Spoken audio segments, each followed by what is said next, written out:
ચોમાસામાં વડોદરા શહેરના મોટા ભાગના રોડ રસ્તાઓ પર મોટા ખાડા પડી જવાથી રસ્તો ઉબડખાબડ બની જતો હોય છે, જેને લઈને વાહન ચાલકો ભારે હેરાન પરેશાન થતા હોય છે। ત્યારે પાલિકા તંત્રની ઊંઘ ઉડાડવા માટે વડોદરા શહેર કોંગ્રેસ દ્વારા ખાડોદરા દર્શન યાત્રા યોજવામાં આવી હતી। વડોદરાનું નામ આજકાલ ખાડોદરા તરીકે વધારે પ્રચલિત છે। વડોદરામાં જ્યાં જુઓ ત્યાં જ ખાડા અને ખાડા છે।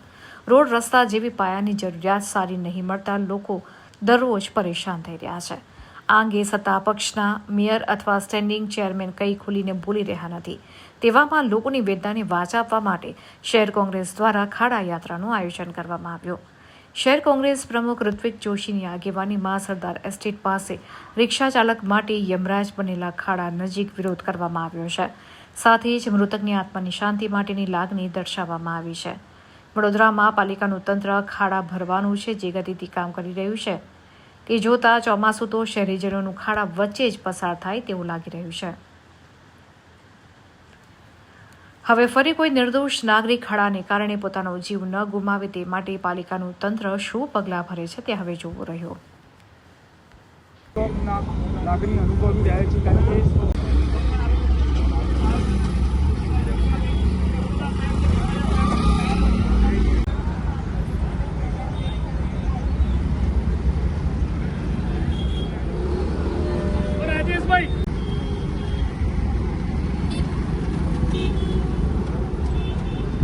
તારીખ 25મીની વહેલી સવારે આ સરદાર એસ્ટેટ પાસે કોર્પોરેશનની કામગીરી દરમિયાન ખોદેલા મોટા કૂવાના કારણે એક રિક્ષા ચાલકનું મોત નીપજ્યું।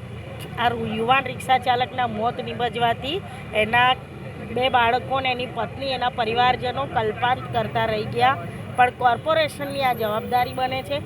કોર્પોરેશનની કામગીરી દરમિયાન એ ખાડો ખોદેલો અને એની બેરિકેડ કશું હતું નહીં અને એમાં આ ભાઈ ખાબડે મરી ગયા છે। તો કોર્પોરેશને ત્યાં એના પરિવારને સાંત્વના આપવા જવું જોઈએ, આર્થિક સહાય આપવી જોઈએ।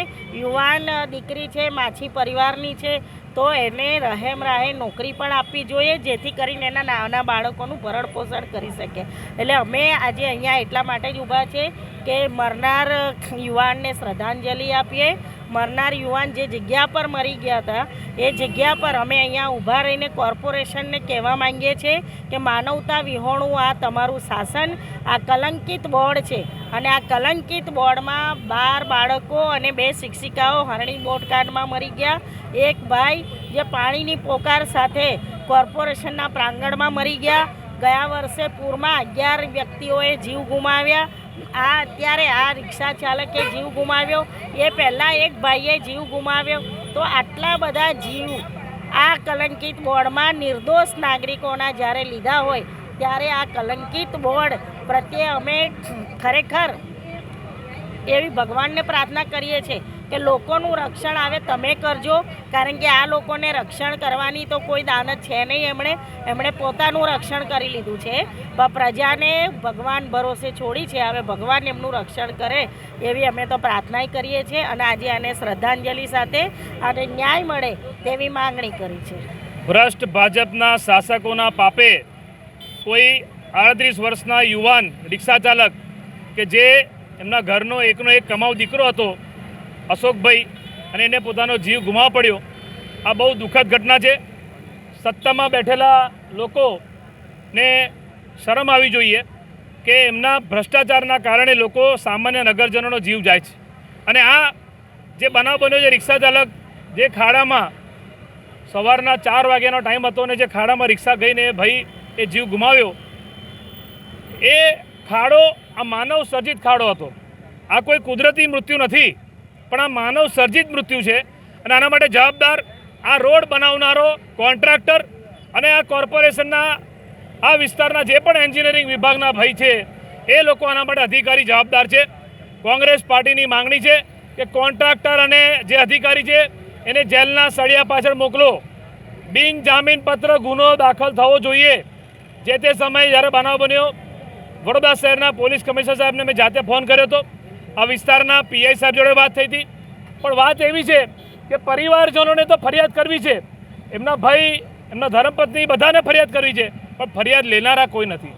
એટલે તો વિચાર કરો કે શું આ લોકશાહી છે, ડેમોક્રેસી છે કે આ લોકોને ન્યાય નથી મળી રહ્યો?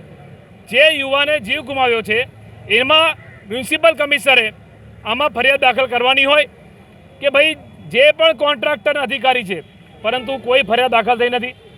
સૌથી મોટી દુઃખની ને શરમની વાત, આ ભ્રષ્ટ ભાજપના શાસકો સત્તાના નશામાં એટલું અભિમાન આવી ગયું છે કે માનવતા ભૂલી ગયા છે. આ પૂર્વ વિસ્તાર છે, અહીંયા બાજુમાં આગળ વોર્ડ નંબર 4 મેયરનો વોર્ડ છે, આ બાજુ વોર્ડ નંબર 6 છે સ્ટેન્ડિંગના ચેરમેનનો. કોઈ પણ આ વોર્ડના કોર્પોરેટર હોય કે મેયર કે ચેરમેન કે ભાજપનો કોઈ નેતા આ પરિવારને સાંત્વના આપવા નથી ગયો, નથી મળવા ગયો. એટલે તમે વિચાર કરો કે માનવતા ભૂલી ગયા. માનવતા મરી પરવારી છે આ લોકોના રાજમાં. અને ગત વર્ષે જ્યારે વડોદરા શહેરમાં પૂર આવ્યું હતું ત્યારે 12 લોકોએ જીવ ગુમાવ્યો હતો, ત્યારે પણ આ કોઈ શાસકો મળવા ના ગયા. એના અગાઉ જે હરણી બોટકાંડ જેવી ઘટના થઈ, 14 નિર્દોષ લોકોએ જીવ ગુમાવ્યો, એ પરિવારને પણ ન્યાય નથી મળ્યો. એટલે આ લોકોને ખાલી સત્તા જ જોઈએ છે, ભાજપના નેતાઓને ખુરશી વાલી છે. અને એમાં તમે જુઓ કે જે ભાજપના કોર્પોરેટર જે પણ વડોદરાના જોઈ લો, કોઈ પબ્લિક કોર્પોરેટરને ઓળખતી નથી, કારણ કે ઉપર પેલા સાહેબને જોઈને વોટ આપ્યા. હવે પબ્લિક જ્યારે કામ માટે યાદ કરે છે તો નથી કોર્પોરેટર આવતા, નથી સાહેબ આવતા. કોંગ્રેસ પાર્ટી ખાડોદરા દર્શન યાત્રા લઈને નીકળી છે. આજે 4થો દિવસ છે અને આજે અમે આ સરદાર એસ્ટેટ ખાતે જે યુવકે જીવ ગુમાવ્યો એના માટે અમે અહીંયા દેખાવ કરી રહ્યા છે અને એને શ્રદ્ધાંજલિ આપવા માટે પણ કોંગ્રેસના તમામ પરિવારજનો અને એ જે યુવાને જીવ ગુમાવ્યો એના પરિવારજન, એમના ભાઈ, મારી સાથે રાજેશભાઈ, એ બધા એમના જે મિત્રો છે એ પણ અહીંયા આવ્યા છે. મારા ભાઈનું નામ વસાવા અનિલભાઈ હતા. એ સવારે ઘરે જતા હતા, એ ટાઈમે ખાડો આવી ગયો અને રિક્ષા પલટી ખાઈ ગઈ. એમાં એમનું મોત થયું છે. આ જાયગરી બનેલું છે. આ એમના પૂરી એ ખાડો પૂરી થયું સરદાર સ્ટેટ 4 રસ્તાના પાસે. અમારી માંગ છે કે ભાઈને ન્યાય મળવો જોઈએ. એનો 2 વર્ષનો છોકરો છે અને 9 વર્ષની છોકરી. એ ઘરમાં કમાવાળું એક જ જણ હતું. એમના 2 બાળકો છે, એક 2 વર્ષનો છે અને એક છોકરી છે 9 વર્ષની. અમે જ્યાં થયેલું મારા ભાઈનું પલટી રિક્ષા ખાઈ ગયેલી ત્યાં જ ઘરે અમે વિરોધ કરી રહ્યા છીએ.